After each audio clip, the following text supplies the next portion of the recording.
Let's take a look now at some of your utility moves. Not necessarily offensive or defensive, but just kind of all around. These are moves that are indicated in your list with the symbols for screw attacks and stuff like that. Just kind of want to recap what all of them are. So again, you have these already in your memory. When it comes time to pull something out, ready to go. You don't have to learn these when it's too late. You already know it. First, I want to talk about Power Crush. She has 2. Down, forward, 3+4. Pretty straightforward. It's a mid. Does some nice damage. This is like -12 on block. That's pretty straightforward. There's nothing else about it. Down back 1+2, however, this is -14 on block. You ask, well, why is that? Because this one is a wall bounce. And you get a mini combo off of that when the situation presents itself. So down back 1+2 if you're anywhere near the wall. Down forward 3+4 if you're not. This will wall splat as well, but it depends on what you need, right? As long as you get used to having the one at disposal correctly, you'll get more damage out of doing it the right way. So 2 Power Crushes are both pretty solid. She doesn't have a high one, she just has 2 mids. That's fine, right? You're taking a risk by doing that sort of thing anyway. Instead, the reason Power Crush exists is so you don't have to make like a read versus mid or low or whatever. It's kind of a get out of jail free. So having risky mids, that's fine. There's no big deal there. Where you want to have mids, however, is homing moves. This character does not. She does not have a mid homing move. She in fact basically has one homing move, which is back 4. This is fine. It's a good move. It's fast. It's like 16 frame startup. It's pretty fast for a good homing move. The only problem is it's a high. It has an extension, back 4, 4, 4. This is all technically a natural combo. They can't block any of that on hit, which is kind of amazing. However, if they're just standing there and they block this, there is no chance they're not going to block that low, right? They're going to see that coming a mile away. So you can't just throw this out and hope they get hit by it. But if you're feeling lucky, you can roll the dice and get this whole 54 damage. Otherwise, just stick to this. This does 21 damage by itself. That's good enough to teach them to stop sidestepping on you, right? That does the trick. Problem is without a mid, they can sidestep and duck. Or they can start, feigning sidestep and then just start ducking like crazy and you'll be kind of left with nothing to do about it. She has stuff that like this tracks to her left, her down forward 1 and her down forward 3. They track to that side, but nothing that's officially homing that's a mid, so be warned of that. The other variation of this move, down 3, 4, it's the same thing. It's the exact same move in animation. In fact, it even has the whole string afterward. But as far as a homing move goes, that's not what you're going to use this for, and honestly, I don't think this move is super great in a vacuum either. It's just, it is what it is. It happens to be the same move as this. It almost feels like that move was an unfinished thought, like there was something else supposed to go in there, but it just never did. So otherwise, back 4 is your one and only go-to homing move, so use it wisely. Be warned, there is no mid there. Let's take a look at screw attacks. There are 15 screw attacks, and there's probably about 12 of them that you're never ever going to use on purpose. They're really overblown with a lot of characters anymore. There's just tons of screw attacks everywhere that you just won't use. There's no reason to ever use them. And some of them you have to even think of a way to use them, and I still have no idea how. The main reason they exist, I guess, is if you happen to catch an opponent in the air, you get a combo from it. It got some extra value to this move. Akuma's doing demon flip, and you happen to catch him with this, boom, screw attack, right? That would be it. You can't really plan for stuff like that. Screw attacks are only applied in combos, and you already know what your combos are, so you're going to rarely see accidents, right? But it happens. I just want to go over what the list is so you have them all at your disposal. Catfoot 1, 3, and Catfoot 2, 3. Both of them are screw attacks, even though the second one requires a counter hit to do it. On an airborne opponent, they're both screw attacks. 1, 2, 3. This move is a screw attack. That works for, changing up your wall distance. I might use this once in a while. 1, 2, 3 isn't too bad. 1, 2, 4, 4 is a little bit weird, but it still works. If you happen to catch people with that, hooray. 4, 3 is one you're going to use a lot. This is your go-to screw attack.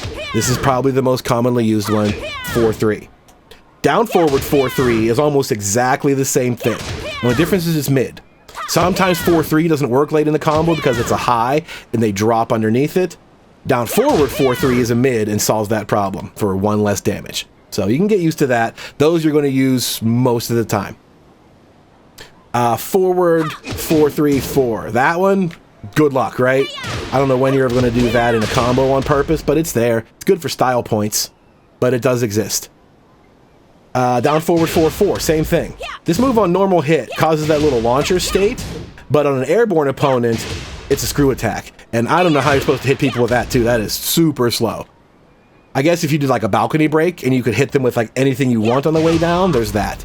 So it exists. Just I'm putting it on the list for the sake of completion. That's all. What else we got? Down forward 3+4. This power crush is also a screw attack. Again, good luck. I don't know when you're going to use that, but it's there.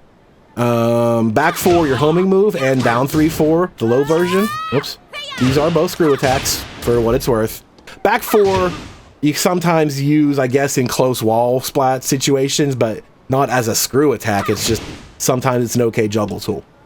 Up forward 4-4, her hop kick. Causes a screw attack on hit by itself or versus an airborne opponent. Same result, automatically into stance after your screw attack. And last one is sidestep 4. It's a launcher on normal hit, but if they're already airborne, screw attack. So that's all of them. The only one you're ever going to use on purpose is 4-3, and then you'll use that little sequence. That'll be your other go-to screw attack. And that's it. The rest you're not going to do, but here they are. They're in the list. They're in that Google Doc in the description. Go check them out if you need some further reference. Otherwise, just learn these two and you're good. Wall bounces, we talked about earlier. She has a down back 1+2, which is pretty good. Does nice damage. Gets you the wall combo there. She also has while standing 3-2 out of a 14 frame low punish. That's pretty nice. And then we talked about cat foot stance 2-3-1, which you're really only ever going to get in a really, really specific situation. But she does have 3 wall bounces at her disposal, so that's kind of cool. She has several ways to do it that fit slightly different situations. The last special feature I want to talk about are rage mechanics. First off, her rage art down 1+2. It's nothing special. It's a mid. It's the same like anything else. Like 23 frames. It's launch punishable. Cool animation. She charges up and she really lets you have it with that last one. It's pretty cool, but as far as the mechanic goes, there's nothing really noteworthy about it. However, rage drive, she's got 2 of them, and they're both pretty different. Pouncing Tiger, Stalking Wolf. The secondary stance, cat foot 2, into that, right? She has 4, which is that low that knocks down. That low was also a counter hit launcher too, remember? Well, if you have rage and you press 4-2, you get that. You get that knockdown and guaranteed follow-ups from it. So all this really does is just kind of add an extra threat level to the PTSW stance. It's really, really hard to implement this in combos.